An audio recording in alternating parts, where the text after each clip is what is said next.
Kinapos ang comeback win sana ng Barangay Ginebra kontra Eastern. Japet Aguilar na injured pa sa last second ng laro, at kahit nga itong si Stephen Holt na injured nga din at napalabas ng di oras. Ano na kaya ang estado nila? Sinadya nga ba talaga ng isang player ng Eastern na pilayan nga itong si Japet Aguilar sa last second? At Coach Tim Cone na bad trip sa 2 beses na ginawa nga ni RJ Abarientos.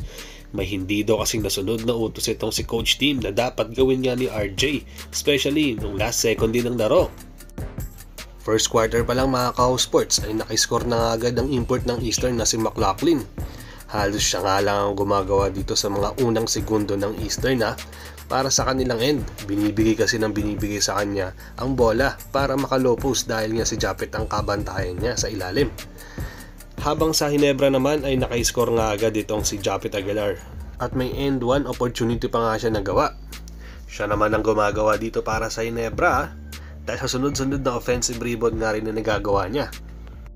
Medyo mainit nga din ang outside shooting dito ng Eastern dahil pumapasok ang mga tres nila. Yung dating player nga ng Bay Area na si Hayden Blankley ay nakagawa din ng 3-point shot. Talagang deadly nga siya pagdating sa outside shooting at kailangan nga siyang bantayan ng uso dito ng Barangay Ginebra.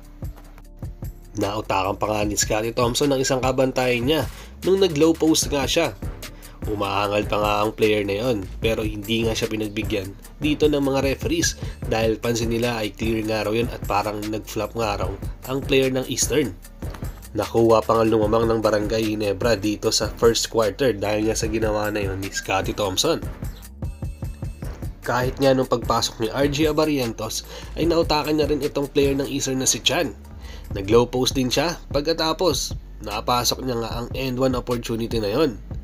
Nasil niya kasi ng gusto at ginulangan niya na nga rin. At ganun nga talaga kataas ang IQ ni RJ dahil alam niya kakayanin niya talaga ang kabantayan niya na yon.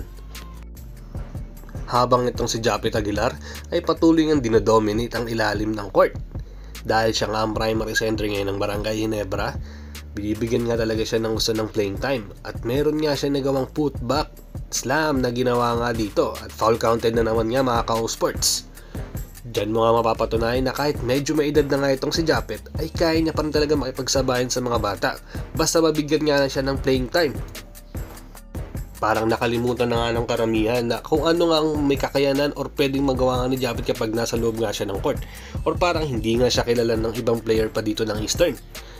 Makikita mo nga dito kay Japet na pagod na nga siya pero ganun pa man ay nakikita niya naman na malaki nga ang nitutulong niya sa court at hinahayaan nga lang siya ni Coach Tim na maglaro pa ng maglaro.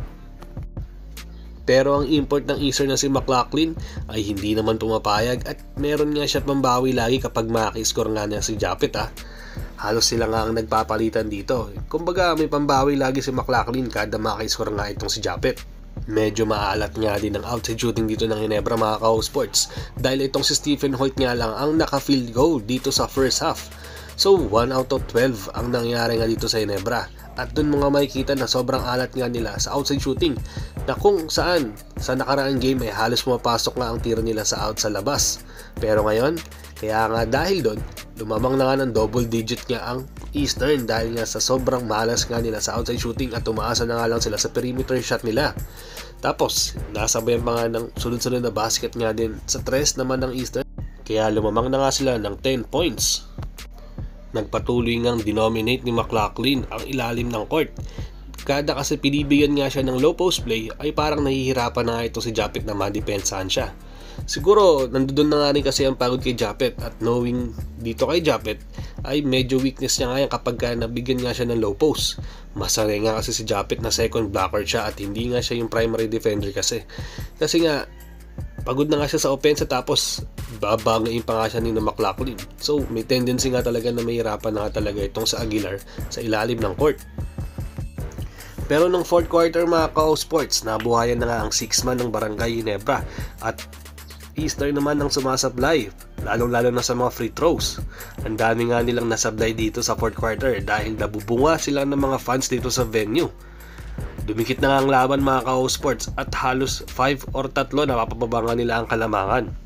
Pero nagkakaroon nga sila ng mga turnovers kaya nga hindi maiwasan madismaya nga nito ni Coach Tim lalo na nga dito kay RJ.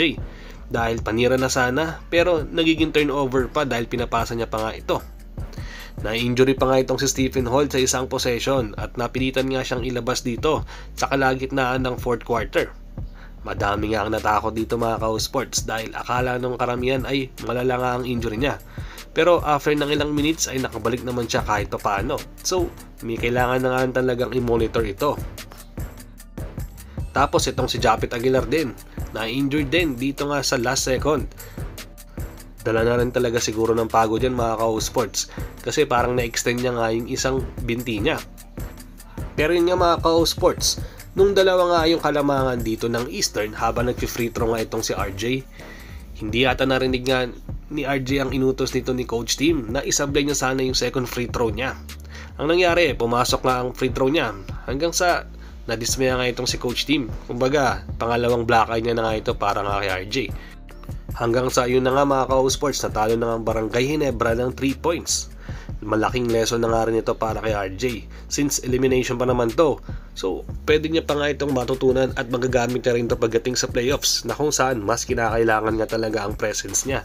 Lalong-lalo na kapag inutos nga ito ni Coach Tim Cone.